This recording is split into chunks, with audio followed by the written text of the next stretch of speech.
Pastor भाइ बहिनीहरू चाहिँ कैलाली सुदूरपश्चिमाञ्चल अहिले 7 नम्बर प्रदेशमा छ,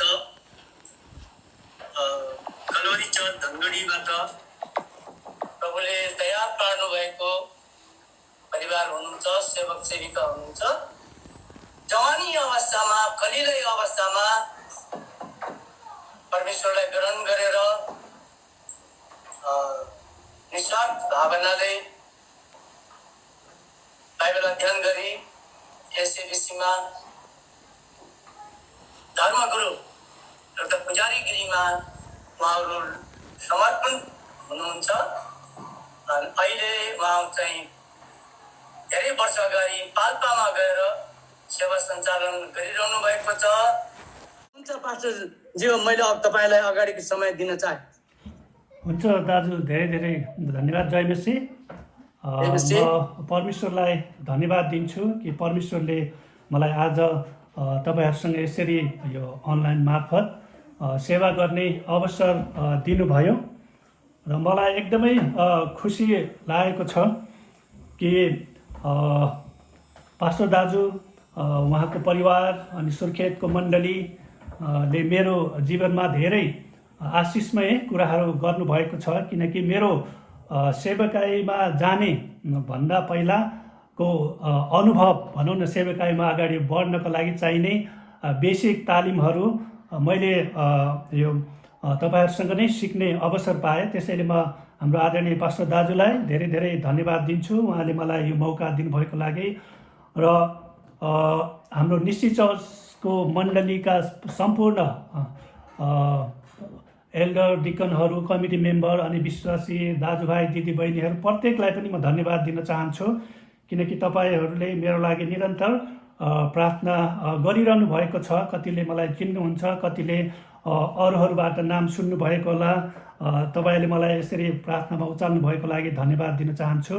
र म र मेरो परिवार मिना जब हामीले बाइबल कलेज जाने निर्णय गऱ्यौँ, 54मा हाम्रो विवाह भयो। विवाहपछि बाइबल कलेज जाने निर्णय गऱ्यौँ र मेरो पास्टर जोसेफ श्रेष्ठ दाजु हुनुहुन्छ। उहाँले मलाई चाहिँ, भाइ तपाईँहरू सेवकाईको लागि तयारी हुँदै हुनुहुन्छ, त सेवकाई गर्न चाहनुहुन्छ, त्यसको लागि तपाईँहरूलाई सेवकाईको अनुभव हुन जरुरी छ र म तपाईँलाई हाम्रो पास्टर सलोमन गुरुङ कहाँ पठाउँछु। उहाँको अन्डरमा रहेर तपाईँले धेरै कुराहरू सिक्नुहुनेछ।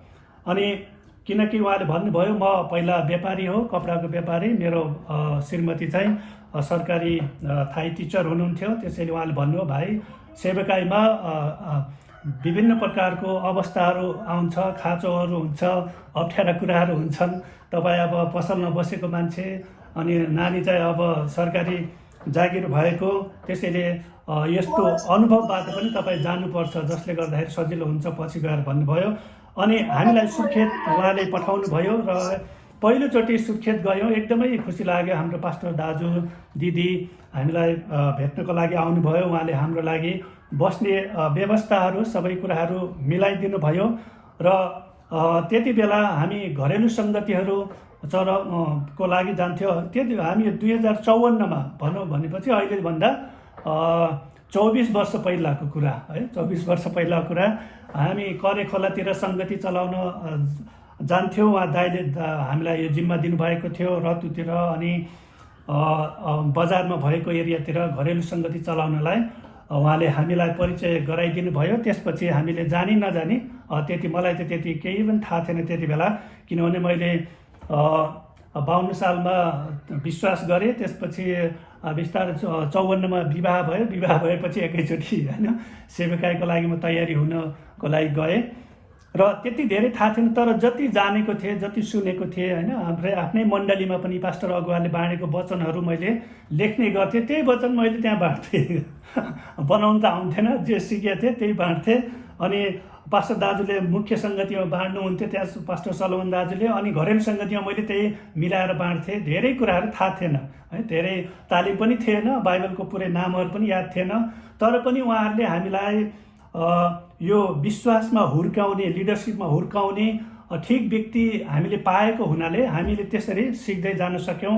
अनि हामी उहाँ यो हाम्रो यहाँ टिकाराम दाई हुनुहुन्छ अनि आशा दिदी हुनुहुन्छ, उहाँको घरमा पनि घरेलु सङ्गति चलाउन जान्थ्यौँ। र हाम्रो उमेश बाबु चाहिँ त्यति बेला एकदमै सानो थियो, सानो बच्चै थियो अनि मादल बजाउँथ्यो जाने नजाने। अनि हामीले त्यसरी एक घरेलु सङ्गति चलाउँथ्यो। त्यहाँ चाहिँ 3 महिना चाहिँ हाम्रो लागि चाहिँ एकदमै ठुलो अनुभव भयो। जुन कुरा हामीले बाइबल कलेजमा पनि सिक्न पाएनौँ त्यस्तो कुराहरू त होइन, बेसिक रूपमा होइन। सेवकाईको जग भनेको के हो त्यो कुरा हामीले सुनेको मात्र होइन, दाईको जीवनद्वारा त्यहाँका विश्वासी अगुवाहरूको जीवनद्वारा पनि हामीले देख्न पनि पायौँ। र म परमेश्वरलाई धन्यवाद दिन्छु र यो सबै कुराहरूको लागि, र म यो मौकाको लागि पनि तपाईँहरूलाई फेरि पनि धन्यवाद दिन्छु। र म अहिले तपाईँहरूको बिचमा मलाई यो मौका दिनुभएको हुनाले म परमेश्वरको वचनबाट बाँड्न गइरहेको छु।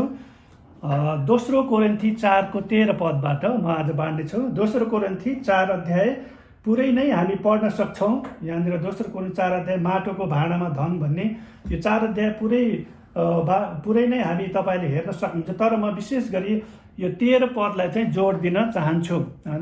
2 कोरिन्थी 4:13 पदलाई म यो जोड दिन चाहन्छु, किनकि हामी विश्वासीहरू अथवा प्रभुलाई विश्वास गरिसकेपछि, ख्रीष्ट येशूलाई व्यक्तिगत रूपमा उद्धारकर्ताको रूपमा स्वीकार गरिसकेपछि, हाम्रो हृदयमा विश्वास गरेर मुखले स्वीकार गरिसकेपछि हाम्रो उद्धार भएको छ। र हामी विश्वासीहरूको लागि, ख्रीष्टमा विश्वास गर्नेको लागि यो पदमा भनेको कुरा चाहिँ एकदमै महत्त्वपूर्ण छ। प्रत्येकको लागि, साधारण विश्वासी होस् अथवा सेवकाईमा लागेको लिडरहरू होस् या पास्टर होस्, वर्षौँसम्म सेवकाईमा भएको व्यक्ति होस्, यो कुरा चाहिँ एकदमै महत्त्वपूर्ण छ। जुन चाहिँ पावलले लेख्नु भएको कुरा, पावल प्रेरितले यो पुस्तक लेख्नु भएको। अनि यहाँ लेखिएको छ 2 कोरिन्थी 4:13। तपाईँले यहाँ हेर्नुभयो भने यहाँ लेखेको छ, मैले विश्वास गरेँ यसकारण म बोले भन्नेकै आत्मा हामीमा भएको हुनाले हामी पनि विश्वास गर्छौँ र हामी बोल्छौँ। अनि यहाँनिर पावलले यहाँ भन्दैछन् कि मैले विश्वास गरेँ यसकारण म बोले भन्नेकै आत्मा हामीमा भएको हुनाले हामी पनि विश्वास गर्छौँ र हामी बोल्छौँ। यहाँनिर पावल के भन्छ, मैले विश्वास गरेँ यसकारण म बोले। त्यसैले हामीले जे बोल्छौँ त्यो त्यत्तिकै बोल्दैनौँ, हामीले जे बोल्छौँ हामी त्यत्तिकै बोल्दैनौँ, हामीले विश्वास गर्छौँ अनि बोल्छौँ। किनकि पावलले के मैले विश्वास गरेँ यसकारण म बोले। पावललाई तपाईँले सोध्नुभयो भने तपाईँ चाहिँ होइन सेवकाईमा यति अगाडि बढ्नुको रहस्य के हो, आत्मिक रूप त्यो प्रकाश पाउनुको रहस्य के हो, त्यो कुरा यदि तपाईँले पावललाई सोध्नुभयो भने पावलले चाहिँ म धेरै पढेको, म धेरै राम्रो, मैले धेरै अनुभव छ त्यो भन्दैन। तर उसले के भन्छ, मसँग चाहिँ त्यो आत्मा छ, विश्वासको आत्मा छ। यहाँनिर हामी हेर्छौँ आज हाम्रो विषय यही हुनेछ, विश्वासको आत्मा।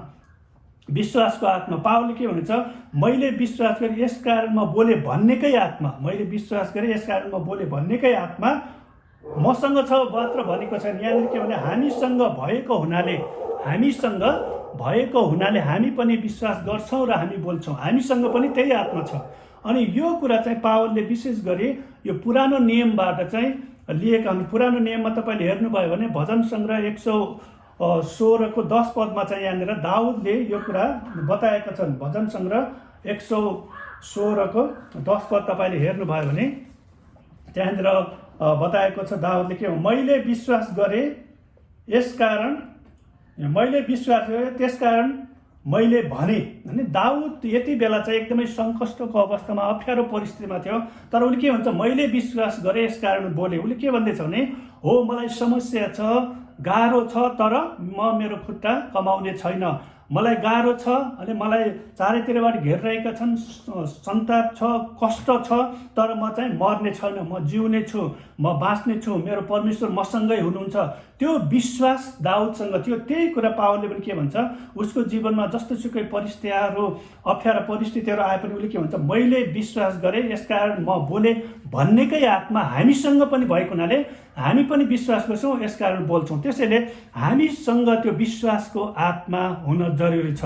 अनि विश्वासको आत्माले चाहिँ दुईटा कुरा गर्छ। विश्वासको आत्मा हुनको लागि दुईटा कुरा चाहिँ एकदमै महत्त्वपूर्ण छ, होइन। जस्तै तपाईँले केक बनाउनुको लागि धेरै त्यसमा इन्ग्रिडियन्ट्सहरू सामग्रीहरू चाहिन्छ नि। ठिक मात्रामा दुध चाहिन्छ होला, क्रिम चाहिन्छ होला, अन्डा चाहिन्छ होला, बेकिङ पाउडर चाहिन्छ, सबै कुराहरू भयो भने अनि केक भन्छन्। त्यत्तिकै जो पिठो मात्र भयो भने बन्दैन। त्यसरी नै विश्वासको आत्मा हामीमा हुनुको लागि दुईवटा कुरा हुनु चाहिँ जरुरी छ। त्यो के हो त? पहिलो कुरा चाहिँ विश्वास। मैले विश्वास गरेँ यस कारण बोले। पहिलो कुरा हामीमा विश्वास हुन जरुरी छ। हामीले विश्वास गर्न जरुरी छ। केमा विश्वास गर्ने? येशू ख्रिस्टमा म विश्वास गर्छु, येशू ख्रिस्टको रगतमा म विश्वास गर्छु, अनि येशू ख्रिस्टले दिने चङ्गाइमा म विश्वास गर्छु, येशू ख्रिस्टले दिने झुटाउमा म विश्वास गर्छु भने परमेश्वरको वचनमा हामीले विश्वास गर्न जरुरी छ। अनि त्यति मात्र होइन, त्यसपछि हामीले जे विश्वास गर्यो त्यसलाई चाहिँ बोल्न जरुरी छ। अनि विश्वासको आत्मा हुनको लागि दुईवटा कुरा हुन जरुरी छ। हामीले विश्वास मात्र गरेर पुग्दैन, तर विश्वास गरेको कुरा बोल्न जरुरी छ। होइन, हामीले विश्वास गऱ्यौँ विश्वास गऱ्यौँ तर बोल्दैनौँ भने केही पनि फाइदा हुँदैन। एकजना व्यक्ति जसले चाहिँ पास्टरी सेवकाई मात्र त्यति बेला लगभग 45-50 वर्ष भइसक्यो थियो उहाँले पास्टरी सेवकाई मात्र गरेको, र उहाँले धेरै जसो विश्वासको बारेमा प्रचार गर्नुहुन्थ्यो। तपाईँले उहाँको किताब पनि पढ्नु भएको होला, उहाँको बारेमा थाहा होला।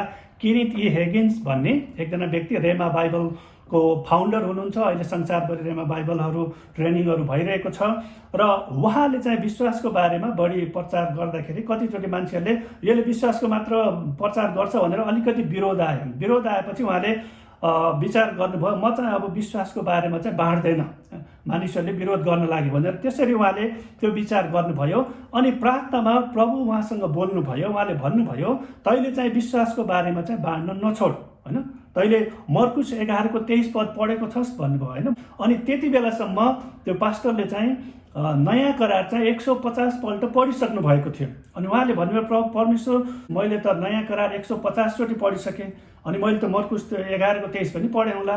अनि प्रभुले उहाँसँग स्पष्ट भन्नुभयो, मर्कुस 11:23 पढेर त हेर त भन्नुभयो। मर्कुस 11:23 त्यहाँनिर परमेश्वरले भन्नुभयो, त्यहाँ विश्वास गर्ने कुरा एकचोटि छ र बोल्ने कुरा चाहिँ 3 चोटि छ। त्यहाँनिर भनेको छ, यसकारण कसैले आफ्नो हृदयमा शङ्का गर्दैन, तर आफूले भनेका कुराहरू पुरा हुन्छ भनेर यो पहाडलाई उखेलेर त समुद्रमा खस भन्यो भने त्यसको लागि त्यस्तै हुनेछ भनेको छ। त्यसैले त मर्कुस 11:23 विश्वास भन्ने एकचोटि आएको छ र बोल्ने कुरा चाहिँ 3 चोटि आएको छ। योबाट चाहिँ परमेश्वरले के भन्नुभयो भने उहाँलाई कि तैँले विश्वासको बारेमा प्रचार मात्र गर्ने होइन, तर विश्वासको बारेमा तैँले सिकाउनु पर्छ। किनकि मण्डलीमा मेरो छोराछोरीहरूमा विश्वासको कमी छैन। मेरो छोराछोरीहरू बोल्छन्, उनीहरूमा विश्वास छ। त्यसैले अहिले तपाईँहरू मलाई पनि विश्वासी भन्छन्, जसले पनि विश्वासी दाइ, विश्वासी दिदी, विश्वासी आमा, विश्वासी बुवा भनेर भन्छन्, किनकि हामीले ख्रिस्टमा विश्वास। त्यसैले परमेश्वरले के भन्नुभयो, विश्वासको कमी छैन मण्डलीमा, तर उनीहरूले विश्वास गरेको कुरा उनीहरू बोल्दैनन्। त्यसैले तैँले चाहिँ उनीहरूलाई चाहिँ विश्वासको बारेमा प्रचार गर्ने होइन, उनीहरूलाई सिका। अनि त्यसपछि उहाँले फेरि विश्वासको बारेमा चाहिँ बाँड्न सुरु गर्नुभयो। त्यसैले जबसम्म तपाईँले विश्वास गरेको कुरा तपाईँ आफ्नो मुखद्वारा बोल्नु हुँदैन, तबसम्म तपाईँसँग शैतान पनि डराउँदैन। तपाईँभित्र त छ, तर त्यो भित्र भएको कुरा तपाईँले बोल्न चाहिँ जरुरी छ। अनि एकजना व्यक्ति पास्टर हुनुहुन्छ, अनि उहाँको बुवा पास्टर, बाजे पनि पास्टर, अनि ससुरा पनि पास्टर, अनि पुरा फ्यामिली नै पास्टर छ। अहिले उहाँको छोरा पनि पास्टर, मार्क हेन्किन्स। उहाँले के भन्नुहुन्छ भने कि तपाईँले चाहिँ आफ्नो पास्टरको आवाज सुन्नुपर्छ, तर तपाईँको पहाडले तपाईँको आवाज सुन्नुपर्छ, होइन। You need to hear your pastor's voice, but your mountain needs to hear your voice. अथवा यहाँनिर भनेको छ, तपाईँले चाहिँ आफ्नो पास्टरको आवाज, अथवा पास्टरले तपाईँलाई प्रार्थना गर्न सिकाउनुहुन्छ कसरी गर्ने भनेर, पास्टरले तपाईँलाई बाइबल अध्ययन गर्न सिकाउनुहुन्छ, तर तपाईँको समस्या अथवा तपाईँको पहाडसँग चाहिँ तपाईँ बोल्नु पर्छ, किनकि त्यो तपाईँको समस्या हो। तपाईँको समस्यासँग तपाईँ आफै बोल्न चाहिँ एकदमै जरुरी छ यहाँनिर। त्यसैले हामी प्रत्येकको जीवनमा समस्या आउँछ, समस्या नआउने चाहिँ होइन। तर हामीले जे कुरा सिकेका छौँ पास्टरबाट, परमेश्वरको वचनबाट, होइन, अगुवाहरूबाट, लिडरहरूबाट जे कुरा हामीले सिकेका छौँ, त्यो कुरा हाम्रो जीवनमा समस्या आउँदाखेरि हामी बोल्नुपर्छ, होइन। कतिचोटि कति व्यक्तिहरू चाहिँ पछिसम्म विश्वासमा धेरै लामो समय भइसक्यो, अझै पनि केही भयो भने पास्टरले नै प्रार्थना गरिदिनु पर्ने, पास्टरले नै भेट दिनुपर्ने। त्यही कुरा हो, पास्टरको प्रार्थना मलाई पनि अहिले मेरो पास्टर दाजुको प्रार्थनाको आवश्यकता छ, मलाई पनि तपाईँहरूको प्रार्थनाको आवश्यकता। तर प्रत्येक कुराको लागि अरूमै मात्र भर पर्ने होइन, हामीमा जुन विश्वास छ त्यो विश्वाससहित हामीले बोल्न जरुरी छ। त्यसैले हामीले हाम्रो जीवनमा आउने उतार चढावहरू जब आउँछ त्यति बेला जुन वचन हामीले सिकेका छौँ त्यो बोल्नुपर्छ। जस्तै मर्कुस 11:23 अहिले हेऱ्यौ, तिमीहरूले विश्वास गरेर होइन यो पहाडलाई उखेलेर त समुद्रमा खस भन्यो भने तिमीहरूको लागि त्यस्तै हुनेछ। विश्वास गर्न जरुरी छ, त्यत्तिकै बोल्ने होइन, विश्वास गर्ने अनि त्यसलाई चाहिँ बोल्न जरुरी छ। र मलाई तपाईँहरूसँग यसरी सेवा भन्नु सङ्गति गर्न एकदमै खुसी लागेको छ। अस्ति दाइले भनेदेखि मलाई त्यो त्यहाँको कुराहरू सबै याद आएको, त्यो चित्र जस्तै छर्लङ्गै भयो। त्यहाँ हामी पहिलोचोटि 2जना श्रीमान श्रीमती भर्खर बिहा भएको केही 6-7 महिनापछि हामी त्यहाँ गयौँ। अनि त्यहाँ एउटा कोठामा उहाँले हामीलाई राखिदिनु भयो होइन, कोठा डेरा राम्रै थियो, त्यहाँ बस्यौँ। र पछि हामीसँग त अब पैसा त सक्यो धेरै त होइन घरबाट, किनभने बिहापछि हामीलाई एकैचोटि घरबाट निस्किसकेका थियौँ, हामीसँग त्यति थिएन। र यसो हेऱ्यौँ एक दिन चाहिँ यसो हामीले कोठामा खाना पकाउन खोज्दाखेरि त्यहाँ यसो हेऱ्यो, चामल पनि थिएन, दाल पनि थिएन, केही पनि थिएन। सानो कोठा थियो, त्यही बेड थियो, त्यही स्टोभमा खाना पकाउँथ्यो हामीहरू। यसो हेऱ्यो केही पनि छैन। अनि बजारमा एकजना तिरुवा दाइ हुनुहुन्थ्यो, उहाँको चाहिँ पसल थियो, रासनको पसल थियो। अनि उहाँको घरमा उहाँको पसलमै हामी घरेलु सङ्गति चलाउन जान्थेँ, दिउँसो नै भित्र कोठामा सङ्गति गर्थेँ। दाइ हुनुहुन्छ, त्यहाँ गएर उधारो मागेर ल्याउँछु अनि त्यसपछि पकाएर खाउँला भनेर मैले श्रीमतीलाई भनेँ। अनि म दौड्दै गएँ, त्यहाँ गएको त दाइ हुनुहुन्थेन होइन, भाउजू हुनुहुन्थ्यो। अब भाउजूसँग उधारो माग्नु मलाई लाज लाग्यो होइन, दाइ भएको अलि मागिहाल्थेँ होइन, सजिलो लाग्छ। अब भाउजूसँग मलाई उधारो दिनुहोस्, चामल दिनुहोस्, दाल दिनुहोस् भन्नु पनि मलाई लाज लाग्यो। त्यसपछि एकछिन जयमसी गरेँ, बसेँ, किन आउनुभयो भाइ भन्नु, त्यसै भेट्न आएको भने यत्तिकै गफसफ गरेर म आइहालेँ। अनि घरमा आएको मेरो श्रीमतीले खोइ ल्याउनु भयो त दाल चामल भने, मैले त ल्याएन भने, किन भनेको त त्यहाँ दाइ हुनुहुन्थेन। अनि त्यसपछि भाउजू हुनुहुन्थ्यो, मलाई त उहाँसँग उधारो माग्नु लाज लाग्यो भने त्यसपछि आयो। अब के गर्ने त, के खाने, चिया खाउँ भनेको, अब चिनी पनि छैन, दुध त झनै थिएन। अनि त्यसपछि के गर्ने भनेर अनि हामीले पानी तताएर त्यसमा नुनको चिया खाउँ त भने है, नुन हालेर यसो चिया पकायो। अनि चिया पकायो अनि त्यसपछि यसो हालेको ठ्याक्कै 2 गिलास बनाएको 3 गिलास भएछ कि त्यो दिन। अनि प्रार्थना गऱ्यो, परमेश्वर तपाईँलाई धन्यवाद, चिया भए पनि त हामीले पाछौँ भने धन्यवाद भनेर आमेन भनेको ठ्याक्कै त्यति बेला हामी त्यहाँ सुर्खेत गएको, त्यति बेला 15-20 दिन भएको थियो। ठ्याक्कै ढोकामा ढकढक गर्ने आवाज आयो कि, अनि यस्तो ढोकामा आवाज आयो, यस्तो खोलेको पास्टर दाइ आउनु भएको थियो त्यहाँ है। पास्टर दाइ आउनु भएपछि उहाँ यताउता हेर्ने भयो, अब बस्नुहोस् दाइ भने है, एउटै बेड त थियो, सबै त्यसैमा बस्यौँ। अनि उहाँले यताउता हेर्ने भयो, भाँडाहरू त सबै खाली छ, केही पनि छैन खानेकुराहरू। अनि त्यसपछि प्रार्थना गरेर दाइ अब 3 गिलास भयो, तपाईँ पनि खानुहोस् 1 गिलास भने, उहाँले पनि खानुभयो। अनि खाइसकेपछि उहाँले प्रार्थना गर्नुभयो, जाने बेला पैसा त होला मेरो खल्टीमा हालिदिनु हो कि। अनि चाहिँ खुसी लाग्यो कि ल पक्कै पनि अब दाइ कहिले जानु होला र बजार गएर सामान किनेर ल्याएर खाउँला भनेर म त आत्तिरहेको थिएँ कि। अनि एकछिनपछि दाइ जानुभयो, यसो हेरेको पैसा टन्नै थियो। त्यसपछि अब दौडेँ, बजारतिर दौडेँ। अनि त्यसपछि मासु पनि ल्याएँ, दाल भात तरकारी सबै ल्याएर फेरि पकाएर त्यसरी खायौँ है। अनि त्यो एउटा अनुभव हुन त त्यति बेला हामीसँग पैसा नहुँदाखेरि हामीले पास्टर दाजुलाई हामीसँग यो छैन भनेको भए उहाँले तुरन्तै ल्याएर दिनुहुन्थ्यो होइन, तुरन्तै ल्याएर दिनु। त्यसैले परमेश्वरले जुटाउनुहुन्छ भन्ने यदि हामी विश्वास गर्छौँ भने परमेश्वरको जुटाउमा हामी स्थिर पनि रहनुपर्छ। यदि हामीलाई त्यो समस्या आएको बेला सिधै दाजु कहाँ गएको भए त उहाँले मजाले खानेकुरा दिनुहुन्थ्यो। तर परमेश्वरको जुटाउ, हामीले प्रार्थना गरेको कुरा, हाम्रो विश्वासमा चाहिँ हामी वृद्धि हुन सक्दैनौँ। त्यसैले यहाँनिर भनेको छ नि, तपाईँले पास्टरको आवाज सुन्नुपर्छ, तर तपाईँको पहाडले तपाईँको आवाज सुन्नुपर्छ। त्यो समस्या त मेरो हो नि, मेरो समस्यासँग म आफै बोल्नुपर्छ होइन। किनभने त्यो समस्यासँग बोल्नको लागि त मलाई मेरो पास्टरहरूले सिकाएको छ नि त। समस्या परेको बेला यसरी परमेश्वरको वचन दाबी गर्नुपर्छ, परमेश्वरले यसरी जुटाउनुहुन्छ भनेर उहाँले हामीलाई अगाडिबाट प्रचार गर्दाखेरि सिकाउनु भएको छ। तर जब त्यो प्रयोग गर्ने बेला हुन्छ त्यति बेला हामी चाहिँ फेरि दौडेर गयो भने त हामी त्यो कुराहरू अनुभव गर्न सक्दैनौँ। त्यसपछि त्यो एउटा आनन्द अनि त्यो कुराहरू हामीले त्यहाँ सिक्यौँ। पास्टर दाइले हामीलाई त्यो प्रकारले विश्वासमा चाहिँ हुर्काउनु भयो। र हाम्रो समस्यासँग हामी आफै बोल्न चाहिँ जरुरी। तपाईँको जीवनमा पनि धेरै प्रकारको समस्या हुनसक्छ। व्यक्तिगत जीवनमा कोही बिहा गरेको हुनुहुन्छ, कोही नगरेको हुन्छ। बिहा नगरेकोलाई एउटा समस्या होला, बिहा गरेकोलाई अर्को समस्या होला, त्यसपछि छोराछोरी भएपछि अर्को समस्या त आइरहेको छ। तर हाम्रो समस्यासँग हामी आफै बोल्नुपर्छ, किनकि प्रत्येक समस्याको कान हुन्छ अरे क्या, कान हुनेले सुन्छ। त्यसैले हामी त्योसँग बोल्नुपर्छ। तपाईँको समस्यासँग तपाईँ आफै बोल्नुपर्छ र तपाईँले जे भन्नुहुन्छ त्यो कुरा तपाईँले प्राप्त गर्नुहुनेछ, होइन? तपाईँले जे बोल्नुहुन्छ, त्यसैले हामीले के बोल्छौँ, हामीले परमेश्वरको वचन बोलेका छौँ भने परमेश्वरको वचन अनुसार हाम्रो जीवनमा हुन्छ। यदि हामीले शङ्काको कुराहरू, सांसारिक कुराहरू बोलिरहेका छौँ भने त्यही कुराहरू हाम्रो जीवनमा हुन्छ। त्यसैले तपाईँले गन्तीको पुस्तक 13 अध्याय हेर्नुभयो भने त्यहाँ कनान देशको भेद लिनको लागि 12 जना, होइन, यहाँनिर जासुसहरू पठाएको थियो। अनि 12 जना मध्ये 10 जनाले के भनेको थियो, त्यहाँका मान्छेहरू त दैत्य जस्तै छन्, तिनीहरूको अगाडि त हामी खतम हुन्छ, तिनीहरूले त हामीलाई त मार्छ, खतम गर्छ भने। तर 2 जनाले योहोस र कालेबले के भने, होइन, हामी तिनीहरूलाई जित्न सक्छ, किनकि परमेश्वर हामीतर्फ हुन्छ। किनभने परमेश्वरले नै इजरायलीहरूलाई चाहिँ त्यो देश दिन्छु भनेको छ नि त। त्यो कुरामा चाहिँ त्यो 2 जनाले विश्वास गर्यो। परमेश्वरले हामीलाई दिन्छु भनेको हुनाले त्यहाँ समस्या भए पनि, अप्ठ्यारो भए पनि परमेश्वरले दिन्छु भनिसक्नु भएको छ नि त। अनि त्यो कुरा विश्वास गरेका थिए। तर यो 10 जनाले चाहिँ त्यहाँका मानिसहरू अप्ठ्यारा कुराहरूलाई हेरे र उनीहरू चाहिँ निराश भएर गए। र यति बेला, होइन, जस्तै यो यहाँ 10 जनाले चाहिँ गलत रिपोर्ट ल्याए अनि त्यसको पछाडि धेरै व्यक्तिहरू लागे। 2 जनाले चाहिँ सकारात्मक कुरा गरे। कसले आफूले भनेको जस्तै पाए होला नि त, होइन? कसले चाहिँ आफूले भने जस्तै पाए होला नि त, है? यहाँनिर सबैले आफूले भने जस्तै पाए। त्यो 10 जनाले पनि आफूले भने जस्तै पाए, त्यो 2 जनाले पनि आफूले भने जस्तै पाए।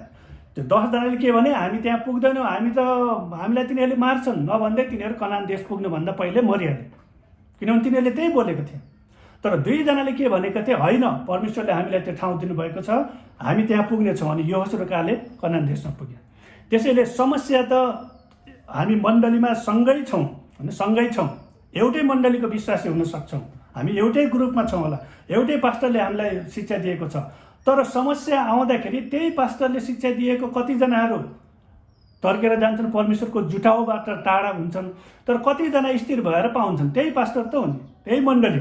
त्यसरी यहाँ पनि त्यही इजरायलीबाट चाहिँ 2 जनाले जे भने तिनीहरूले त्यही त्यहाँ पुगेका छन्। त्यसैले हामीले जब परमेश्वरको वचन पाउँछौँ, परमेश्वरको प्रतिज्ञा पाउँछौँ, त्यसको विरुद्धमा त्यो असम्भव हुने जस्तो कुराहरू देखिए तापनि परमेश्वरको वचनले के भन्छ त्यो कुरा हामीले बोल्नुपर्छ। यो समस्याको बिचमा पनि 2 जनाले के भने, होइन, परमेश्वरले त्यो ठाउँ हामीलाई दिन्छु भन्नुभएको छ, हामी त्यहाँ पुग्नेछौँ। अनि त्यस्तै तिनीहरूको जीवनमा भएको छ। र त्यसैले म तपाईँहरूलाई यही कुरा बताउन चाहन्छु कि यदि तपाईँको जीवनमा भएका कुराहरूसँग तपाईँ प्रसन्न हुनुहुन्न भने एउटा कुरा विचार गर्नुहोस् कि तपाईँले के बोल्दै हुनुहुन्छ, होइन? फेरि भन्छु, तपाईँको जीवनमा भएका कुराहरूसँग यदि तपाईँ प्रसन्न हुनुहुन्न भने तपाईँले के बोलिरहनु भएको छ त्यसलाई विचार गर्नु। किनकि हामीले अन्जान रूपमा धेरै कुराहरू बोलिरहेका हुन्छौँ अनि त्यही अनुसार हाम्रो जीवनमा भइरहेको हुन्छ। तर हामीले चाहिँ हाम्रो जीवनमा, व्यक्तिगत जीवनमा परमेश्वरले मलाई विजय दिनुहुन्छ, परमेश्वरले मलाई जुटाउ गर्नुहुन्छ, परमेश्वरले मलाई निको बनाउनुहुन्छ, उहाँको वचनमा यो लेखिएको छ, म दाबी गर्दछु परमेश्वरको प्रभु येशूले खानुभएका कोर्राका चोटले म निको भयो भनेर परमेश्वरको वचनमा लेखिएको छ, यो अनुसार म दाबी निरन्तर भनिराख्नु। त्यस्तै हुनेछ, ला आज त अलिकति बढी भयो, आज त बढी भयो, हिजोको भन्दा त्यो अब त खतमै हुन्छ, खतमै भइहाल्छ। त्यसैले हामीले परमेश्वरको वचन चाहिँ निरन्तर बोलिराख्नु छ। आज त यो मान्छेले पनि मलाई छोडिदियो सपोर्ट गर्न, योले पनि छोडिदियो, अब त खतम हुन्छ भन्यो भने खतमै हुन्छ, होइन? मान्छेहरू त आउँछन् जान्छन्, तर परमेश्वर सधैँ हामीसँगै हुनुहुन्छ। उहाँले के भन्नु, म कहाँ आउनेलाई म कुनै रीतिले पनि त्याग्ने छैन, छोड्ने छैन, जगतको अन्त्यसम्म म तसँगै हुनेछु भन्नुहुने परमेश्वर चाहिँ हामीसँगै हुन्छ। त्यसैले यो कुरालाई चाहिँ हामीले विचार गर्नु जरुरी छ। तपाईँले पनि आफै विचार गर्नु। कतिचोटि अन्जान रूपमा नबोल्नु पर्ने कुराहरू हामी बोलिरहेका हुन्छौँ, त्यत्तिकै स्वभावकले बोलिरहेको हुन्छ। छोराछोरीको लागि नराम्रो कुरा बोलिरहेको होला, श्रीमानको लागि मेरो श्रीमान त कहिले सोधेको यो त यस्तै हो भनिरहेको होला, मेरो श्रीमान त यस्तै भनिरहेको होला। तर होइन, त परमेश्वरको वचन बोल्नु, मेरो श्रीमान सुध्रिन्छ, मेरो श्रीमती सुध्रिन्छ, मेरो छोराछोरी सुध्रिन्छ, मेरो छोराछोरीहरू आशिषित हुनेछन् होइन। तपाईँले मैले यो परमेश्वरको वचन जब पढ्छु त्यसपछि त्यो कुरालाई हेर्छु कि मैले होइन। यहाँनिर यो दाउदले के भन्छ, उसले के भन्छ, म जवान थिएँ अनि म वृद्ध भएँ, अहिले वृद्ध भएँ, तर धर्मीजन त्यागिएको र उसका छोराछोरीले भिख मागेर खाएको मैले देखेको छैन भने। र मैले कतिपय पास्टरहरूको एकदमै गाह्रो परिस्थितिबाट गएका मैले देखेको छु, अहिले पनि कतिजना हुनुहुन्छ, तर उनीहरूलाई परमेश्वरले त्याग्नु भएको छैन। र उनीहरूको छोराछोरीहरू कतिले भन्थ्यो होला यो बिग्रियो भने, तर उनीहरू चाहिँ एकदमै राम्रो ठाउँमा छ, किनकि परमेश्वरको त्यो प्रतिज्ञा हो, धर्मीजनको छोराछोरीले कहिले पनि भिख मागेर खाँदैन, तर उनीहरू आशिषित हुनेछन्, अरूहरूलाई दिने हुनेछन्। आमेन। त्यसैले तपाईँ र म ख्रिस्ट येशूद्वारा धर्मी व्यक्ति हौँ र परमेश्वरले तपाईँ र मलाई छोड्नुहुन्न, र हामीलाई मात्र होइन, हाम्रा छोराछोरीले कहिले पनि भिख मागेर खाने छैन, तर उनीहरू अरूलाई दिने हुनेछन्। त्यसैले परमेश्वरको वचन चाहिँ हामीले बोल्न जरुरी छ। एकजना व्यक्तिले भन्नुहुन्थ्यो, संसारमा 3 प्रकारको व्यक्ति हुन्छन्। 3 प्रकारको व्यक्ति तपाईँले पनि देख्नु भएको होला। एउटा चाहिँ म्युजियम, दोस्रो सेटलर, तेस्रो चाहिँ पाइनियर। म्युजियम भनेको चाहिँ के त, सङ्ग्रहालयमा राखिएको सामान जस्तै। सङ्ग्रहालयमा राखिएको सामान के हुन्छ, त्यसमा धुलो लागेको हुन्छ, त्यो साफ गर्नुपर्ने हुन्छ। फलाना राजाले त राजाको तरवार हो, फलाना राजा यो खाटमा सुत्थ्यो, त्यति मात्र हो, अरू केही पनि होइन। त्यो म्युजियम। यो म्युजियम व्यक्तिहरू कस्तो हुन्छ भने यिनीहरूले चाहिँ पुरानै कुराहरू मात्र गर्छ। जमानामा त मैले एउटालाई प्रार्थना गरेको चट्टै निको भएको थियो, त्यही गवाई जहिले पनि त्यही बाँड्न हुन्छ। मैले फलानालाई प्रभुमा ल्याएको नि भने त्यही भनेर हुन्छ होइन। मैले त्यो बेला त यति दशांश दिइदिएको थिएँ नि त, हो पुरानै कुरा मात्र भनिरहेको हुन्छ, पुरानो विगतमा जिइरहेका हुन्छन्। सेटलर भनेको चाहिँ कस्तो हुन्छ, यिनीहरू चाहिँ आफ्नो ठाउँ सुरक्षित बनाएर राख्न चाहन्छ कि। मण्डलीमा लिडरसिपमा पनि कतिचोटि हुन्छ, लिडरसिपमा यस्तो व्यक्तिहरू भयो भने ला फलानु व्यक्ति अगुवाईमा आउँदैछ, त्यो चाहिँ पास्टरको नजिक भएको छ, भोलि त्यो मेरो ठाउँमा आउने हो कि भनेर त्यसलाई पन्छाउनेतिर लागिरहेको हुन्छन् होइन। उनीहरू यसलाई पन्छन् आफ्नै सेट चाहिँ रोक्नको लागि, आफू सुरक्षित हुनको लागि मात्र उनीहरूले त्यही काम मात्र गरिरहेका हुन्छन्। तर उनीहरू जान्दैनन् कि होइन, त्यो आफ्नो सिट बचाउँदै पछि त्योभन्दा बढी कसैलाई वास्ता गर्ने, बढी चाप्लिसी गर्ने भयो भने त त्यो सिट छुट्न सक्छ नि त। तर परमेश्वरले दिनुभएको ठाउँ त कसैले पनि खोज्न सक्दैन। त्यसैले मानिसलाई रिजाएर पाएको कुरा छ भने त्योभन्दा बढी रिजाउनु आयो भने त उसले अर्कोले पाउन सक्छ। तर हामीले परमेश्वरलाई रिजाएको छ, परमेश्वरमा विश्वास गरेका छौँ भने परमेश्वरले दिनुभएको थोक कसैले पनि खोज्न सक्दैन, त्यो चाहिँ रहिरहन्छ। रहने मात्र होइन, त्यो आशिषित हुन्छ। र तेस्रो व्यक्ति कस्तो हुन्छन् भने पायनियर भनेको निरन्तर अगाडि बढिराख्ने। उनीहरू एकै ठाउँमा आफ्नै त्यो पुरानै कुरा मात्र हो, हामीलाई पुरानो कुराहरू मनपर्छ। जस्तै मैले अहिले तपाईँसँग पुरानो कुराहरू बाँड्दैछु होइन, पुरानो आशिषको त्योद्वारा हामी आशिषित हुन्छौँ, परमेश्वरलाई धन्यवाद दिन सक्छौँ। त्यसलाई बिर्सिनै भनेको होइन, तर मैले चाहिँ त्यही सुर्खेतकै कुरा, मैले त यहाँ यस्तो गरेको थिएँ, यो गरेँ त्यति भनेर त हुँदैन। तर अब त म अगाडि बढ्नुपर्छ होइन। त्यसपछि हामी कहाँ गयौँ, धनगढी गयौँ, बाइबल कलेज गयौँ, बाइबल कलेज पढेर आयौँ, त्यसपछि बाइबल स्कुलमा 6-7 वर्ष ट्रेनिङ त्यहाँ सिकायौँ, त्यसपछि महेन्द्रनगर गयौँ, महेन्द्रनगरबाट अहिले यहाँ छौँ होइन। त्यही कुरालाई समात्यो भने त्यही रहन्न नि त। पुरानो कुराले चाहिँ हामीलाई चाहिँ अगाडि बढ्नको लागि प्रोत्साहन दिनुपर्छ, न कि हामी त्यहीतिर लागिराख्ने। यो म्युजियम व्यक्तिहरू, म्युजियम पिपुलहरू चाहिँ त्यही पुरानै कुरा मात्र गरिरहेको हुन्छन्। सेटलरहरू आफ्नै ठाउँ मात्र बचाउनलाई ठिक्क भइरहेका हुन्छन्। र पायनियर निरन्तर अगाडि बढ्ने, जस्तै तपाईँको पास्टरको बारेमा, हाम्रो पास्टर सलोमन दाजु, उहाँ चाहिँ निरन्तर अहिले वृद्ध भइसक्नुभयो, तपाईँ बुढो हुनुभयो, अब धेरै बाइकमा नहिँड्नु, धेरै सुसमाचार सुनाउन नजानुहोस् भनेर तपाईँले भनेको उहाँ मान्नुहुन्न। उहाँ त निरन्तर लागिराख्नुहुन्छ, किनभने त्यो पायनियर स्पिरिट भएको, यो विश्वासको आत्मा भएको व्यक्ति भनेको नै पायनियर स्पिरिट भएको व्यक्ति हो। निरन्तर रूपमा अगाडि बढिरहने, उनीहरूलाई चाहिँ तपाईँले ल अब तपाईँ त बुढो हुनुभयो बसिराख्नु भनेर बस्दैन उनीहरू होइन। किनकि सेवाकाईमा कहिले पनि यो मान्छे रिटायर हुँदैन। खास अरू कुराहरूमा अवकाश होला, मिलिट्री सरकारी नोकरीमा, यो पास्टरी सेवाकाई कहिले पनि रिटायर हुँदैन कि होइन। निरन्तर रूपमा उनीहरू दौड्न नसक्लान्, तर बसेर पनि परमेश्वरको वचन सिकाउन सक्छन्, अरूहरूलाई विश्वासमा तालिम दिन सक्छन्। त्यसैले पायनियर स्पिरिट भएको व्यक्ति हुन चाहिँ हामीलाई जरुरी छ। परमेश्वरले हामीलाई त्यो आत्मा भएको व्यक्ति बनाउन चाहन्छ। जस्तै यहाँनिर दोस्रो कोरिन्थी 4 13 हेऱ्यो भने त विश्वासको आत्मा भनेको नै त्यही हो। पाइनियर निरन्तर रूपमा अगाडि, आफ्नै कुर्सी बचाउने होइन, त्यति मात्र होइन नि त होइन। कति व्यक्तिहरूले चाहिँ यही हो, योभन्दा बढी चाहिन्न भनेको हुन्छ, योभन्दा बढी परमेश्वरले दिनुहुन्न भन्छ। तर परमेश्वरको वचनमा के लेखेको छ? उहाँलाई प्रेम गर्नेहरूको निम्ति तिनीहरूको आँखाले नदेखेको, कानले नसुनेको, मनमा नचिताएको कुराहरू राख्नु भएको छ नि त। त्यही सिट रोकिराख्यो भने त्यो कुरा कहिले पाउने? त्यसैले हामी चाहिँ निरन्तर परमेश्वरको सेवकाईमा निरन्तर अगाडि बढ्न जरुरी छ। हामीलाई जुन वरदान उहाँले दिनुभएको छ त्यो वरदान पहिचान गरेर ख्रिस्टको शरीरलाई निर्माण गर्ने कुराहरू, मण्डली निर्माण गर्ने कुराहरूमा चाहिँ हामी निरन्तर चाहिँ लागिराख्नुपर्छ। त्यो हो चाहिँ विश्वासको आत्मा। विश्वासको आत्मा भएको व्यक्तिले के छोड्ने के समात्ने भन्ने कुरा जानेको हुन्छ।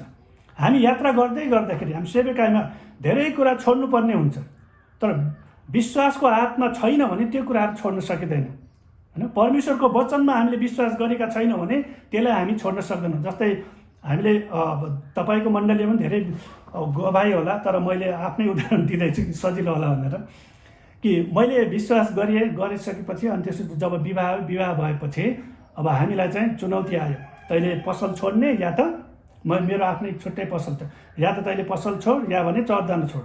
मैले पसल छोडिदिएँ। त्यसपछि केही समयपछि अनि अर्को चुनौती के आयो त? ल या त तिमीहरूले भान्सा अलग गर या भने चर्च जान छोड्यो। मैले फेरि त्यसपछि दोस्रो दिनदेखि भान्सा अलग गरिदिएँ। त्यसपछि फेरि अर्कोचोटि परीक्षा आयो, या त तिमीले घर छोड या भने चर्च जान छोड। त्यसपछि दोस्रो दिन साथीको ट्रक मगाएर सामान आफ्नो जति लगेर सिधै हामी चर्चमा गएको होइन। यदि परमेश्वरको वचनमा हाम्रो पूर्ण भरोसा छ भने हामीलाई यो के छोड्ने के समात्ने भन्ने कुरा थाहा हुन्छ। किनभने मलाई त्यति बेला यो वचन याद आयो कि प्रभुले भन्नुभएको थियो, म कहाँ आउनेलाई म कुनै रीतिले पनि त्याग्ने छैन, छोड्ने छैन। र प्रभुले मलाई छोड्नुहुन्न भने त यी कुराहरू त आफै आउँछ नि होइन। उहाँको राज्य र धार्मिकताको खोजी गर, यी सबै कुरा थपिनेछन् भने जस्तै होइन। जब परमेश्वरको वचन हामी पहिला पालन गर्छौँ, आज्ञा पालन गर्छौँ भने अरू कुराहरू त थपिनेछन्। त्यसैले विश्वासको आत्मा भएको व्यक्तिले के कुरा छोड्ने के कुरा समात्ने यो जानेको हुन्छ। प्रभुले पनि भन्नुभयो नि त, यदि कोही आफ्नो क्रुस बोकेर म पछि लाग्दैन भने त त्यो मेरो योग्य छैन भने। आफ्नो समस्या अनि त्यति बेला मेरो समस्यासँग जुझ्नको लागि मण्डली आउँदैन, उनीहरूले मेरो लागि प्रार्थना गर्छ, तर म मेरो विश्वासमा अगाडि बढ्नुपर्छ। तपाईँको जीवनमा पनि कतिचोटि त्यस्तै हुन्छ होला। अनि यहाँ मात्र होइन, अमेरिकामा पनि मैले एउटा गवाही सुन्दै थिएँ। अमेरिकामा पनि एकजना दिदी चाहिँ जहिले पनि सङ्गति गइराख्ने होइन, घरेलु सङ्गति भयो, दिदीबहिनी सङ्गति, मेन सङ्गति जहिले पनि जाने। उसको श्रीमान चाहिँ अब त्यति विश्वास नगरेको व्यक्ति, अनि उसको श्रीमानलाई चाहिँ रिस उठेछ। एक दिन चाहिँ पुरा त्यो पेस्तोल समात निकालेर, अब अमेरिकामा त पेस्तोल पनि राख्नु पाउँछ, उसको कन्टेटमा राखेर भनेछ, ल भन् त आज सङ्गति, भोलि सङ्गति, जहिले पनि सङ्गति भन्छस् त चर्च जान्छस् कि तँलाई सुट गरिदियो भने चाहिँ। अनि उसको श्रीमतीले भनेछ, तपाईँले सुट गर्नुभयो भने म स्वर्ग जान्छु, तपाईँले सुट गर्नुभयो भने चर्च जान्छु भने चाहिँ है। त्यो एउटा विश्वास होइन। तपाईँले सुट गर्नुभयो भने त म मर्छु, सिधै स्वर्ग गइहाल्छु, सुट गर्नुभयो भने सिधै चर्च जान्छु। अनि त्यसपछि त्यो श्रीमान त दङ्ग पर्यो। पछि बिस्तारै उसले पनि विश्वास गर्नु, के रहेछ त यस्तो होइन, मर्नु पनि तयार हुन्छन् चर्च जानुलाई त भनेपछि त्यसपछि उसले पनि विश्वास। त्यसैले तपाईँको विश्वासको लडाइँ तपाईँ आफैले लड्नुपर्छ। कुनै समस्यासँग हामी डराएर भाग्यो भने त्यो समस्याले घरिघरि हाम्रो सामना गर्छ, तर त्यो समस्यासँग चाहिँ परमेश्वरको वचनमा उभिएर हामीले त्यसको सामना गऱ्यौँ भने त्यो चाहिँ भाग्छ, फेरि आउँदैन होइन, फेरि आउँदैन। त्यसैले हामी परमेश्वरमा निरन्तर अगाडि बढ्न जरुरी। विश्वासको आत्मा हुनको लागि उमेरको हदबन्दी छैन। वर्ष पुगेपछि मैले विश्वासको आत्मा पाउँछु भनेर कतिलाई लाग्छ होला, तर विश्वासको आत्मा पाउनलाई उमेरको हदबन्दी छैन। जस्तै दाउदले 17 वर्षको उमेरमा त्यो विश्वासको आत्मा पाएको थियो। गोलियातसँग लड्दाखेरि पहिलो सामुएल 17 अध्याय हेर्नुभयो भने त्यो गोलियातसँग सबै मान्छेहरू, इजरायली सेनाहरू डराइरहेको थियो। 40 दिन भइसकेको थियो है। साँझ बिहान आएर उसले चुनौती दिन्थ्यो, कोही छ भन्थ्यो, सबै डराएर थरथर कान्थे। तर जब दाउद त्यहाँ गएको छ, उसले चाहिँ त्यहाँ उसमा चाहिँ विश्वासको आत्मा थियो।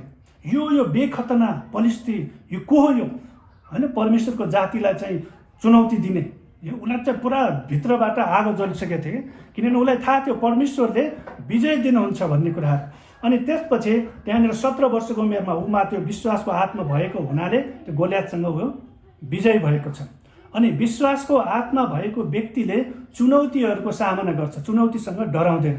तर परमेश्वरको वचन चाहिँ जस्तोसुकै परिस्थितिमा पनि उसले दाबी गर्छ। कालेबको बारेमा हेर्नुभयो भने 85 वर्षको उमेरमा पनि उसले के भनेको छ, यहोशू 14:12 पदमा हेर्नुभयो भने मलाई यो पहाडी भाग दिनुहोस् भनेको छ। जबकि उसलाई 45 वर्ष पहिला 40 वर्षको उमेर हुँदाखेरि त्यो ठाउँ चाहिँ परमेश्वरले दिन्छु भनेर भन्नुभएको कुरालाई चाहिँ उनले चाहिँ भनेको म अहिले पनि 40 वर्षको जत्तिकै जोस छ, म अहिले पनि जित्न सक्छु। त्यो के हो त, विश्वासको आत्मा। त्यसैले विश्वासको आत्मा भएको व्यक्ति कहिले पनि त्यो अब रिटायर हुँदैन। यो 85 वर्षको भयो त अब त म बुढो भएँ, मलाई त एउटा हल्लिने कुर्सी देऊ बाबु, एउटा ठाउँमा राखिदेऊ भनेर त्यस्तो भन्दैन कि यस्तो विश्वासको आत्मा भएको। त्यसैले तपाईँले चाहिँ यो विश्वासको आत्मा भएको व्यक्तिलाई तपाईँ चुप्लाएर बस्नुहोस् भनेर कहिले बस्दैन। विश्वासको आत्मा नभएकाहरूले बस्छन् होला, बस्छन् होइन, खोज्छन्। तर विश्वासको आत्मा भएको बस्दैन, उनीहरू निरन्तर अगाडि बढिराख्छन्। अनि त्यो आत्मा हामीमा पनि छ। पावलले त्यही भन्छ, मैले विश्वास गरेँ यसकारण म बोले भन्नेकै आत्मा हामीमा भएको हुनाले हामी पनि विश्वास गर्छौँ र हामी बोल्छौँ। त्यसैले तपाईँले जे विश्वास गर्नुहुन्छ त्यो कुरालाई तपाईँले बोल्न चाहिँ एकदमै जरुरी छ। विश्वासको आत्मा भएको व्यक्तिमा समस्या आउँदैन भनेको होइन। विश्वासको आत्मा भएको व्यक्तिको जीवनमा पनि समस्या हुन्छ, तर त्यो समस्यामाथि ऊ विजय हुन्छ। जस्तै पावलको जीवनमा पनि कति समस्या आएको थियो। उसले आधाभन्दा बढी समय त जेलखानामै बिताउनु परेको छ, तर पनि उसले के भनेको छ, जेलखाना हुँदाखेरि पनि प्रभुमा सधैँ आनन्द गर। म फेरि पनि भन्दछु, आनन्द गर। यो जेलका यो हतकडीहरूले चाहिँ मलाई बाँध्न सक्छन्, तर सुसमाचारलाई त बाँध्न सक्छन्। झन् जेलखानाबाट नै उनले पत्र लेख्न थाले। त्यसैले विश्वासको आत्मा हामीमा छ भने हामी जस्तोसुकै परिस्थितिमा पनि निराश हुँदैनौँ, तर त्यो परिस्थितिमाथि हामी विजय हुन्छौँ। अनि र विश्वासको आत्मा चाहिँ सर्छ, सर्ने कुरा जस्तै रुगाखोकी सर्छ नि। अहिले यो कोरोना भाइरस पनि सर्छ, त्यही भएर यहाँ मास्क लगाएर के गर्नुपर्छ नि त। यो विश्वासको आत्मा पनि सर्छ। त्यसैले तपाईँ कोसँग सङ्गत गर्नुहुन्छ, कस्तो व्यक्तिलाई पछ्याउनुहुन्छ, त्यो एकदमै महत्त्वपूर्ण छ। कति व्यक्तिहरू मण्डलीमा त्यो सेटलर, अघि नै हेरेँ नि, दोस्रो प्रकारको, ला यो यति ठुलो मण्डली छ, अब मलाई मेरो पालो कहिले पो आउने हो, बरु चाहिँ मेरो कुर्सी सुरक्षित गर्नलाई केही 10-12 जना लगेर अर्कै चर्च खोलौँ कि भन्नेहरू पनि हुन्छन्, सुरक्षित बनाउने। अनि त्यस्तै खोल्नेहरूसँग त्यस्तै व्यक्ति जान्छ, उनीहरूले पनि अर्को ठाउँमा खोलिदिन्छन्। त्यो फुट्या हुन्छ त्यस्तो ठाउँ, होइन? किनभने उनीहरूले आफ्नो कुर्सी बचाउनु खोजेको छन्, होइन? त मैले यस्तो व्यक्तिहरू पनि देखेको छु जो चाहिँ पास्टर हुने उनलाई मन पर्यो, होइन? अब उनीहरू पास्टर हुने त्यो वरदान त छैन, अरू वरदान छ। त्यो वरदानद्वारा परमेश्वरलाई धन्यवाद दिनुको सट्टा पास्टर हुनेको लागि केही परिवार लगेर उनीहरू पास्टर भयो, तर पछि त्यही परिवार, त्यही ग्रुपले चाहिँ उहाँले निकालिदियो। त्यसैले म पास्टर हुन्छु भनेर होइन, जब त नम्रताको साथमा हामी परमेश्वरको चरणमा जान्छौँ, उहाँको दिनुभएको निर्देशन अनुसार हामी तयारी हुन्छौँ भने त्यसपछि परमेश्वरले त्यो स्थान दिनुहुन्छ, होइन? मैले मेरो कलवरी चर्चमै पास्टर हुन्छु भनेर त्यहाँ बसेको भए अहिले हुन्थ्यो त, होइन? पास्टर हुने भनेको त्यही मात्र होइन नि त, होइन? परमेश्वरले हामीलाई विभिन्न ठाउँमा प्रयोग गर्नुहुन्छ। यही ठाउँ यही चाहियो भन्नेहरू त के हो त, सेटलरहरू। त पायनियरहरू चाहिँ त्यस्तो हुँदैन। परमेश्वरले मेरो लागि अझै उत्तम कुरा राख्नु भएको छ, होइन? ती कुराहरूमा उसले विश्वास गर्दछ। यहाँनिर विश्वासको आत्मा भयो भन्दैमा समस्या नआउने होइन, आउँछ, तर ती समस्यामाथि ती व्यक्तिहरू विजय हुन्छन्। अनि विश्वासको सिद्धान्त चाहिँ सिकाइनु पर्दछ, तर विश्वासको आत्मा चाहिँ पक्रनु पर्छ। विश्वासको सिद्धान्त कसरी विश्वास गर्ने, कसरी विश्वासमा वृद्धि हुने, यो सिकाउनु पर्छ। विश्वास सुनाइद्वारा हुन्छ, तर विश्वासको आत्मा चाहिँ यो पक्रिने कुरा हो, होइन? त्यो चाहिँ के त, तपाईँ त्यो विश्वासको आत्मा भएको व्यक्तिसँग सङ्गत गर्नुहुन्छ भने त्यो आत्मा तपाईँमा पनि सक्छ।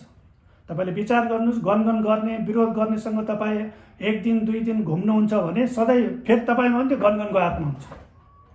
म कतिजना व्यक्तिहरू मेरो सङ्गतमा आउँछन्, उनीहरू गनगन गर्नेहरू हुन्छन्, 1-2 दिन उनीहरूलाई सम्झाए बुझाए मानेन भने तिनीहरूको साथै छोडिदिन्छु, किनभने त्यसले मलाई पनि असर गर्छ। तर परमेश्वरको वचनमा विश्वास गर्ने, प्रतीकमा विश्वास गर्ने, होइन? परमेश्वरलाई धन्यवाद दिने व्यक्तिहरूसँग तपाईँ रहनुभयो भने तपाईँमा पनि त्यही आत्मा सर्छ। जस्तै यहाँनिर पावलबाट तिमोथीमा सरेको थियो, एलियाबाट एलिसामा सरेको थियो, होइन? मोसाबाट यहोशूमा सरेको थियो। यो त सर्ने कुरा हो। त्यसैले लिडर, राम्रो देखिने लिडर, एकदमै यो भनौँ न अहिलेको कतिचोटि फेमस धेरै हुन्छन्, त्यसलाई पछ्याएर तपाईँको जीवनमा कतिचोटि आशिष आउँछ भन्ने कुरा छैन होइन।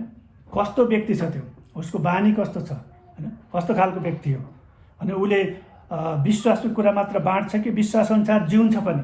प्रचारै गर्नलाई त अहिले त जति पनि गरिदिन्छ, म यहाँबाट गर्दैछु, तपाईँले मलाई देख्नु भएको छैन, मैले जे भने पनि त भइहाल्यो होइन। तर तपाईँले कुनै व्यक्तिलाई देख्नु भएको छ, साँझ बिहान उस समस्याको बेलामा ऊ कता जान्छ, पहिला परमेश्वर कहाँ जान्छ कि मान्छे कहाँ दौडिन्छ कि कस्तो खालको व्यक्ति छ हो, त्यस्तो लिडर तपाईँले त्यस्तो लिडरलाई यदि पछ्याउनु भयो भने तपाईँमा पनि त्यही आत्मा हुन्छ, समस्याको बेलामा स्थिर रहने होइन। मर्कुस 13:13 छ नि, अन्तिमसम्म स्थिर रहनेको नै उद्धार हुन्छ होइन, अन्तिमसम्म स्थिर रहनेको नै उद्धार हुन्छ। त्यसैले म परमेश्वरलाई धन्यवाद दिन्छु कि उहाँले मलाई असल मण्डली दिनुभयो, असल पास्टर दिनुभयो होइन।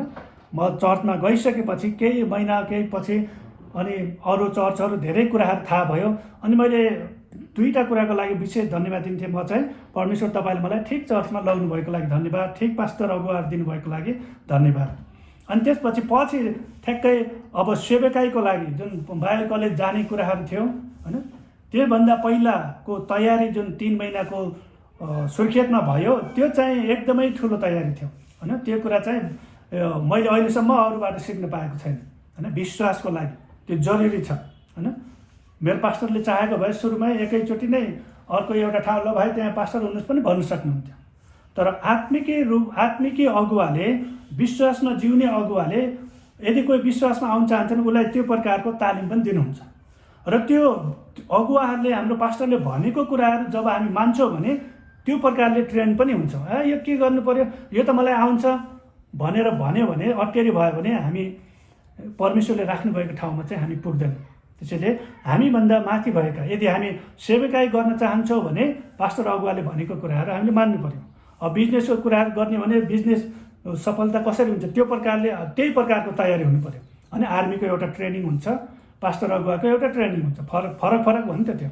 त्यसैले म परमेश्वरलाई धन्यवाद दिन्छु। अनि विशेष गरी सुर्खेतको सेवकाई चाहिँ म कहिले पनि बिर्सिँदैन, किनभने नयाँमा गइयो त्यहाँ। अब गाउँघरतिर करे खोलातिर गएको याद आउँछ, त्यहाँ गयो भने है वाह धनगढीबाट वक्ता आछ भन्थे, पुरा उनीहरू त आफूलाई केही पनि आउँदैन है, तर पनि अब जे जाने छ त्यही प्रचार गर्थे हो। आउँदैन भन्नु नि भएन, हेर्दाखेरि लामो देखिने, अब त भयङ्कर आउँछ होला जस्तो पनि लाग्थ्यो होला। अनि करे खोला जाँदाखेरि त्यहाँ पुलसुल थिएन। अस्ति जाँदाखेरि गङ्गटे पोर्सालतिर म त्यहाँ एउटा ट्रेनिङ दिन गएको थिएँ। अहिले त राम्रै बाटो भएको छ, त्यहाँ सानो बाटो थियो। मेरो परिवार चाहिँ अब तराईमा हुर्केको, त्यो यत्रै बाटो, अनि हिँड्दाखेरि चप्पल खोलेर यस्तरी हिँड्दै गएको। अनि त्यो खोला त्यति बेला खोला सुक्खा थियो। अनि अलिकति अगाडि जाँदाखेरि त्यहाँ झाडीतिर भित्तातिर सिस्नुहरूको झ्याङ थियो कि मेरो परिवारलाई सिस्नु के हो भन्ने पनि थाहा थिएन। मैले यसो हल्का मजाक गरिदिएँ कि भनेर। अनि त्यसपछि यो बोटलाई यस्तरी च्याप्प समात न कति आनन्द आउँछ भनिदिएको, नभन्दै उनले च्याप्प समातिदिएर पोलेर, अनि यहाँ मलाई एकदम झन्डै पिटेको थिएन है त्यो। त्यहाँ अनि 2 जना आमाहरू मात्र हुनुहुन्थ्यो, उहाँहरूलाई हामीले घरेलु सङ्गत दिन्थ्यो अनि आउँथ्यो। अनि त्यो एउटा अनुभव होइन, एकदमै रमाइलो। अनि त्यो कुराहरू बेसिक कुराहरू हामीले सिक्यौँ। र त्यहाँ बिमार पनि गएको बेलामा चाहिँ सुरुमा हामी 15 दिनभित्र एउटा घरमा बसेका थियौँ। त्यहाँ अब धाराको पानी थियो। हामीले सोच्यौँ अब धनगढीतिर त धाराको पानी त सिधै खायो भइहाल्छ, त्यहाँ पनि त्यस्तै होला भनेर हामीले खाइदियो। हामी त 2 जना बिमार भइहाल्यौँ, पुरा थलो परेर। अब के गर्ने, अब औषधि गर्न जाऊ पैसा पनि छैन। अनि त्यति बेला चाहिँ मसँग एउटा पुस्तक थियो, एकजना व्यक्तिको, उहाँ त्यो चङ्गाइको लागि त्यो वचन पढ्दै दाबी गर्दै 2 जनाले एकअर्काको लागि त्यो वचन दाबी गर्दै निको भयो है। त्यो पनि एउटा अनुभव भयो। अनि अभावको बेला थियो, अनि अब आउने बेला भइसक्यो, धनगढी आउने बेला भयो। त्यति जेलसम्म चिनेको हुनाले उधारहरू पनि चल्थ्यो। पछि 15 दिनपछि चाहिँ अब दाइ आउनुभयो। मैले अघि नै भने उहाँ आउनु भएपछि ओ भाइ यो यहाँ त तपाईँहरूलाई अलिक गाह्रो रहेछ भनेर त्यसपछि हाम्रो यो मानबहादुर दाइ कहाँ राखिदिनु भयो। त्यहाँ चाहिँ फेरि एकदमै आनन्द है, त्यहाँ बस्यौँ। अनि अभावको कुराहरूमा चाहिँ अब पहिला त पछि चिना परिचय भइसकेपछि उधारहरू यताउता भइसक्यो त रासन पानीको। अब हाम्रो 3 महिना पुरा भयो, अब त जाने बेला आयो, तिर्नै छ, अब के गर्ने। अनि हामीले भने होइन, हामी शनिबारसम्म हामीलाई त्यहाँ शनिबार सङ्गतिपछि हामीलाई बिदाय गर्ने कुरा थियो। हामी चाहिँ शनिबारसम्म पर्ख्यौँ, परमेश्वरले जुटाउनुहुन्छ, प्रार्थना गरौँ, अहिले नमाग्ने। अनि बिहिबार हो कि शुक्रबारतिर होला, अनि पास्टर दाजुले हामीलाई अन्तिम समय बेला खाना खान बोलाउनु भयो। खानासाना खायौँ, अनि खाना खाइसकेपछि अनि उहाँले खाम दिनुभयो, त्यहाँ पनि पैसा थियो टन्नै है। अनि यो सिर्जना नानीहरू यिनीहरू चाहिँ देखेर एकदमै खुसी लाग्थ्यो कि त्यति बेला। यिनीहरू चाहिँ साँझ सङ्गति गर्ने बेला आँखैमा यसको झलझलको भनेर यति राम्रो गीत गाउँथे यिनीहरू, एकदमै खुसी लाग्थ्यो कि मेरो परिवारले यिनीहरूलाई ट्युसन पनि पढाएको। अनि त्यो माहौल होइन, त्यो विश्वासको माहौल, हामी त विश्वासमा वृद्धि हुनेको लागि पठाइएको हुनाले त्यो विश्वासको माहौल पनि हामीले भेट्यौँ कि होइन, विश्वास चाहिँ। अनि त्यसपछि शनिबारसम्म हामी स्थिर रह्यौँ, शनिबार प्रचार पनि गरेँ, त्यसपछि मण्डलले पनि हामीलाई दियो। अनि अरूहरूको सबै तिर्नुपर्ने तिरेर पनि हाम्रो गाडी भाडा पुगेर पनि अझै धेरै पैसा बच्यो। त्यसैले यो सबै कुराहरू परमेश्वरको जुटाउ, परमेश्वरको चङ्गाई, परमेश्वरले कसरी हामीलाई तयारी गर्नुहुन्छ, यो सबै कुराहरू हामीले चाहिँ भनौँ न सुर्खेतमा सिक्न पायौँ। त्यसको लागि म परमेश्वरलाई धेरै धेरै धन्यवाद दिन्छु। यो सिके मात्र होइन, देखेँ पनि होइन। त्यहाँ कतिचोटि राति, अब पास्टर दाइको बारेमा त मैले के भन्नु पऱ्यो, तपाईँहरूलाई नै बढी थाहा छ है। राति 12-1 बजे 2 बजे पनि विश्वासीहरूले फोन गरेर बोलाउँथे, आउनुहोस् पास्टर बुवा, हामीलाई त्यहाँ टाउको दुखिया छ, प्रार्थना गर्न आइदिनुहोस् भनेर। अनि उहाँले मलाई फोन गर्नु, भीमभाइ भन्नुहुन्थ्यो, म पनि हुन्छ दाइ भन्थेँ। 2 जना अब त्यहाँ त सुर्खेतमा अब त्यति बेला रिक्साहरू यताउता केही पाउँथ्यो, हिँडेरै जानुपर्थ्यो जहाँ पनि। हिँड्दै गयो, अनि त्यसपछि के भयो, टाउको दुख्यो, अचम्म टाउको दुख्यो। अनि त्यसपछि दाइले प्रार्थना गर्नुहुन्थ्यो, ल भाइ प्रार्थना गरौँ भन्नुहुन्थ्यो। 2 जनाले प्रार्थना गर्थे, घर आउँथ्यो, 3-4 बजिहाल्थ्यो, अनि के सुत्ने। अनि त्यो पनि उहाँले मलाई सिकाउनु मात्र भएन, भन्नु मात्र भएन, तर त्यो व्यवहारमा उहाँसँगै हिँडेर गए देखेको हुनाले मलाई सेवकाईमा चाहिँ अप्ठ्यारो भएन होइन। विश्वासीहरूले बोलाउँदाखेरि मलाई जान्न चाहिँ अप्ठ्यारो लाग्दैन, किनभने त्यो मलाई सिकाउनु हुने पास्टरले नै त्यो कुराहरू गरेर देखाउनु भयो नि त होइन, गरेर देखाउनु भयो। त्यसैले त्यस्तो व्यक्तिहरूसँग रहनु, त्यस्तो व्यक्तिहरूको सम्पर्कमा रहनु भनेको नै एउटा आशिषमय जीवन हो होइन। उहाँहरू जो हाम्रो लागि एउटा ठुलो उदाहरण हुनुहुन्छ, र अहिले पनि उहाँमा त्यो पायोनियर स्पिरिट होइन, निरन्तर अगाडि जाने, अरूहरूलाई उत्साह दिने कुराहरू, र त्यस्तो व्यक्तिहरूको सेवकाईमा रहन पाउँदा चाहिँ मलाई एकदमै खुसी लागेको छ। म परमेश्वरलाई धन्यवाद दिन्छु, र तपाईँहरूलाई यही कुरा भन्न चाहन्छु कि हामीमा विश्वासको आत्मा हुनु जरुरी छ। विश्वासको आत्मा हुनुको लागि हामीले के गर्ने त, हामीले जे विश्वास गर्यो त्यो बोल्ने। तपाईँले जे विश्वास गर्नुहुन्छ त्यसलाई बोलिराख्नुहोस्, त्यो हुन आउने छ होइन, त्यो हुन आउने छ। किनकि यहाँ भनेको छ 2 कोरिन्थ 4:13ले, मैले विश्वास गरेँ यस कारण म बोले भन्नेकै आत्मा हामीमा भएको हुनाले हामी पनि विश्वास गर्छौँ र हामी बोल्छौँ। हामीमा त्यो आत्मा छ, तर बोल्न मात्र बाँकी रह्यो है। हामीले त्यो कुरा बोल्न चाहिँ जरुरी छ। हुन्छ, म परमेश्वरलाई धन्यवाद दिन्छु सबैलाई। फेरि पनि जय मसीह। हाम्रो आदरणीय पास्टर दाजुलाई, भाउजूलाई म धन्यवाद दिन चाहन्छु, मलाई यो मौका दिनुभएको लागि। जय मसीह। जय मसीह। जय मसीह। आजको वचनको लागि पास्टर भीम र बहिनी मिनालाई पनि धेरै धेरै धन्यवाद छ। जय मसीह की छ। र फेरि भविष्यमा हामी आम्ने सामने भेट्न सक्नेछौँ, र धेरै धेरै धन्यवाद छ पास्टर भीम कप्टेल। तपाईँ र तपाईँको परिवारलाई परमेश्वरले आशीष दिनु, तपाईँको मण्डलीलाई।